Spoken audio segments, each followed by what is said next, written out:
Hi everyone, my name is Denise Brown. I'm a creator of the Fabric of Freedom, Quilts, and the Underground Railroad in Watercolour.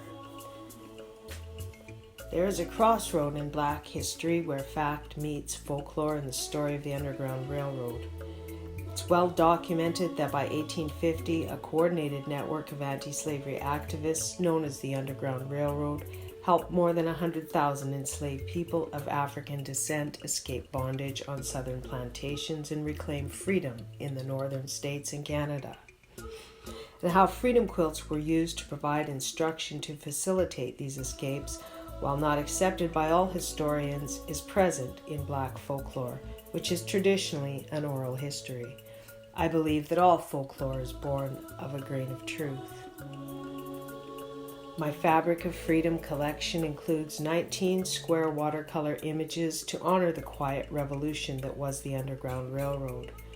Propelled by many, it was made famous by Harriet Tubman, who made 19 trips to and from the Deep South, guiding some 300 captives on a 6-week journey north to St. Catharines, Ontario. I was inspired by the bold colors inherent in African textiles, by the secret information passed on through quilt patterns, and by the Underground Railroad. With this show, I honor the 12 million plus Africans who were kidnapped from their homeland during the transatlantic slave trade, and the courageous freedom fighters involved in the Underground Railroad.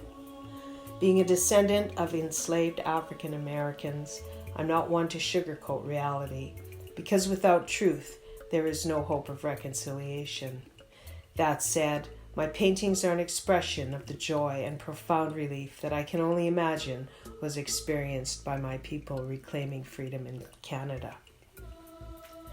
The Underground Railroad movement started in the late 1700s, involved a collection of passionate, courageous, and good-hearted people, both black and white, who found the institution of slavery intolerable and worked tirelessly and at great risk to guide captive African Americans to the Promised Land.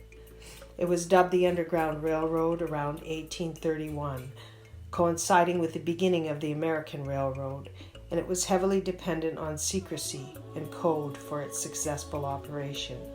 The code name Underground Railroad and its associated terminology allowed coordinated escape efforts to be discussed without raising suspicion, because everyone was talking about the new railroad. Safe houses were known as stations, guides were called conductors, fugitives were referred to as goods, packages, or cargo, and Canada was the Promised Land. Pertinent information for those wishing to escape slavery was conveyed along the Underground Railroad routes to freedom, coded in ordinary life. Field hands singing certain Negro spirituals such as "Swing Low, Sweet Chariot," let the captives know a conductor was nearby with a wagon. A lantern left burning in a window indicated a safe house, and according to folklore, quilts held encoded messages to help escapees remember vital information essential for the journey, providing a kind of mental map for how to travel. The geometric designs and colors of the quilt patterns held secret meaning, as did the number and configuration of stitches, informing illiterate captives about distance, direction, and means of travel. Meanwhile, plantation owners and bounty hunters would have been oblivious to the secret meanings of quilts that aired innocently out on a tree branch or a window ledge. I believe there are treasures to be found in tragic realities.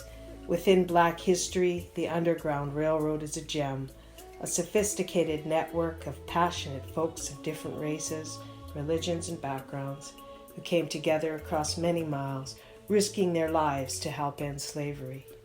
It is the mother of all civil rights movements for people of African descent enslaved in America, the epitome of peaceful protest, and the great-great-grandmother of Black Lives Matter.